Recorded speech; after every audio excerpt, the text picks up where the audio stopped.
or why not call up and have a word with producer Annie? You can do that too on 0800 756 1111. Now, that's exactly what happened when someone got in touch, her name's Sue, to nominate someone that she's seen and got to know a lot of over the past few weeks and months and thinks she's absolutely brilliant and deserves a bit of a thank you, which is what we're doing this afternoon on BBC Radio Kent. And I'd like to welcome to the show Gill Smaggasgale. She's from Kent Area Flower Arrangers, and she has been very busy since lockdown began. Good afternoon to you, Gill. Hello, Erika. Hello, Gill. Now, as I say, it's Sue who's nominated you. And if I could just read you a little clip here. She tells us you're chairman of Kent Area of National Association of Flower Arrangement Societies.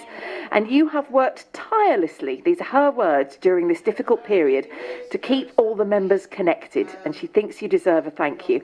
How busy have you been, Gill? Tell us a bit about what you've been doing to warrant this email, which is really gushing and lovely from Sue. It is, and I'm very touched.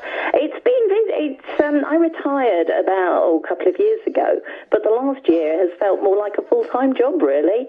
What we've been trying to do is keep all our members who enjoy flower arranging creative and motivated, and keeping them connected with each other and also the natural world. So we've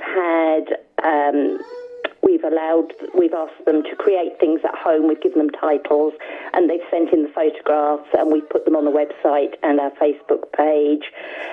We've been running Zoom workshops. We've had talks about how to start, what plants you should be growing in your garden that are good for flower arranging, and things about all the elements and principles of design. Sounds a bit boring, but we've done our best to make it interesting. Before Christmas, we had an advent calendar. So every day from the 1st of December to the 24th, we had something on the website where we showed a design, how to make something for your home. We had some demonstrations, some people speaking. So it's just been sort of pulling all those things together. And also talking to individuals, helping those that weren't aware of the technology, how they could use the technology to interact, to get back in touch with their friends from Flower Club. When you say it feels like a full-time job, it sounds like one as well, Gill. You have been incredibly busy. What would you normally be doing in a year had COVID and the pandemic not hit? And luckily, as you say, there is the technology now. But what would a normal year look like for you? Well, the flower clubs we've got in Kent we've got 34 clubs throughout Kent, and 3 junior ones, and they would be meeting, some meet monthly, some every 2 weeks, for various things. As area chairman, my role would be to help them if they have problems, or to go along, put my posh frock on, sit in the front row, and enjoy meeting them and getting to know them. We also have a couple of larger events a year that the area runs for all the people in all of the clubs to help them get to know each other. But that would have been about it, really. Well, that still sounds like quite a busy year, to be honest. Yes. And as you say, you are supposed to be retired. I remember my dad always telling me when he retired, he didn't know how he ever found time to go to work because he was busier after he retired. And you sound exactly the same thing. Yeah, and we have our area shows as well. We have one that is part of the garden show, and then also we, in a normal year, would have our displays at the county show.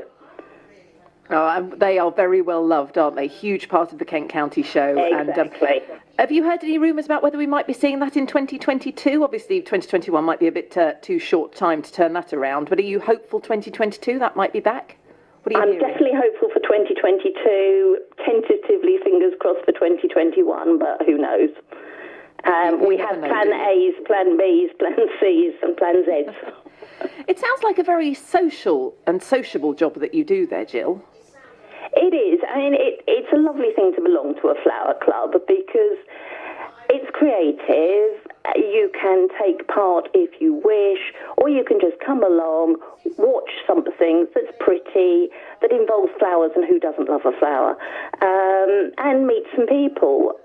It's really how I got, when I first moved to Kent, how I got to know people in Kent, in my local area, and from joining a flower club, I could then walk down the high street and see people I knew. And it does. I think many people will be shouting at the radio and agreeing with me that one of the things that has helped so many people in lockdown is getting out there in the garden. You know, you can get your hands dirty with the soil and do some digging, and that actually is what saved many people's sanity during lockdown. Is that something you've seen over the past year?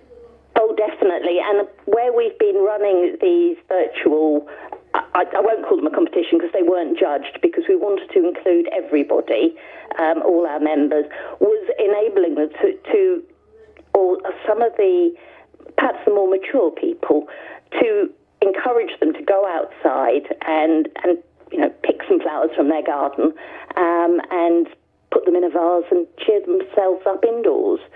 But yes, if it had been a horribly wet year last year, I think we would have all gone less than happy. Absolutely, and indeed, got a little more stir-crazy than we did already. But before I have to lose you, because the news is upon us, just quickly, how can people join? If people are listening to this and thinking, I love my garden, I love flowers, I want to be a part of this, is there a website they can go to? It certainly can. It's kentfloralart.co.uk.